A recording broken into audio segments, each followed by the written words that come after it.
मुंबईत पावसाचा red alert घोषित करण्यात आलेला आहे। पुढील 24 तासात मुंबई शहर आणि उपनगरात मध्यम ते मुसळधार स्वरूपाचा पाऊस पडण्याची शक्यता आहे, तर काही ठिकाणी अतिमुसळधार पावसाचा इशारा देण्यात आलाय। पालघर, ठाणे, रायगड जिल्ह्यासाठी हवामान खात्यानं ऑरेंज अलर्ट जारी केलाय। तसंच रत्नागिरी, सिंधुदुर्ग जिल्ह्यात रेड अलर्ट घोषित करण्यात आलेला आहे, म्हणजे 100 मिलीमीटरपेक्षा जास्त पाऊस इथं पडू शकतो। पुणे आणि सातारा जिल्ह्यासाठी देखील हवामान खात्यानं रेड अलर्ट घोषित केलाय। सातारा, कोल्हापूर परिसरातील घाट माथ्यावर देखील अतिमुसळधार पावसाचा इशारा जारी करण्यात आलाय। मराठवाडा, पश्चिम महाराष्ट्रात जोरदार पावसाची शक्यता हवामान विभागानं वर्तवली आहे। मुंबईसाठी येलो अलर्ट आहे, पिवळ्या रंगाचा अलर्ट आहे। मुंबई, ठाणे, पालघर म्हणजे उत्तर कोकणातले हे जे जिल्हे आहेत त्याला येलो अलर्ट आहे।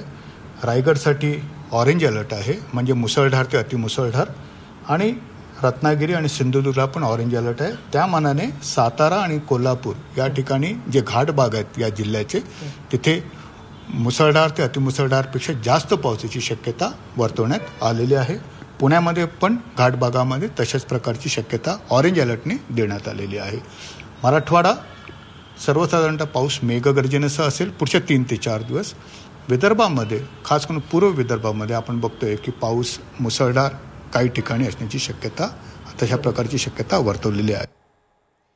आणि पावसाची सध्याची स्थिती काय आहे जाणून घेऊयात। आमच्या प्रतिनिधी सीमा आढे आता आपल्यासोबत जोडल्या गेल्या आहेत। सीमा, मुंबई ठाण्यात सध्या पावसाची स्थिती काय आणि रेल्वेच्या 3ही लाईन सध्या सुरळीत सुरू आहेत का? नक्कीच काल रात्री मुंबईसह इतर उपनगरांमध्ये जोरदार पावसाने हजेरी लावली आणि 300 मिलीमीटर एवढा पाऊस जो आहे तो मुंबईमध्ये नोंदवला गेला।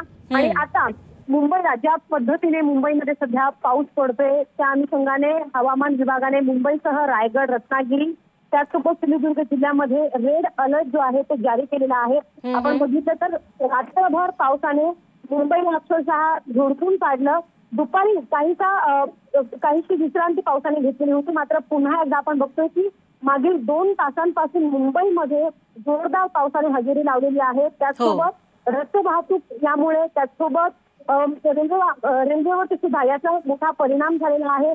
ठिकाणी रेल्वे हार्बर लाईनवरती मोठा याचा फटका दिसतो, मात्र आता सुद्धा मंद गतीने, धीम्या गतीने 3ही लाईनवरती रेल्वे जे आहे ते धावत आहे। मात्र याचा फटका प्रवाशांना बसताना आपल्याला बघायला मिळत आहे, कारण 3ही रेल्वेच्या रुळावरती आपल्याला पाणी जे आहे ते साचलेलं आहे। त्याचसोबत मुंबईच्या सखल भागांमध्ये पाणी साचल्यामुळे रस्त्यांवरती सुद्धा प्रचंड वाहतूक कोंडी बघायला मिळत आहे। आता 2 तास झाले सतत पाऊस पडत आहे, आणि त्यामुळे मुंबईसह इतर जिल्ह्यामध्ये हवामान विभागाने रेड अलर्ट जो आहे तो जारी केलेला आहे। सीमा, तुमच्याकडून वेळोवेळी अपडेट्स घेत राहू। तुर्तास धन्यवाद या सगळ्या तपशिलांबद्दल।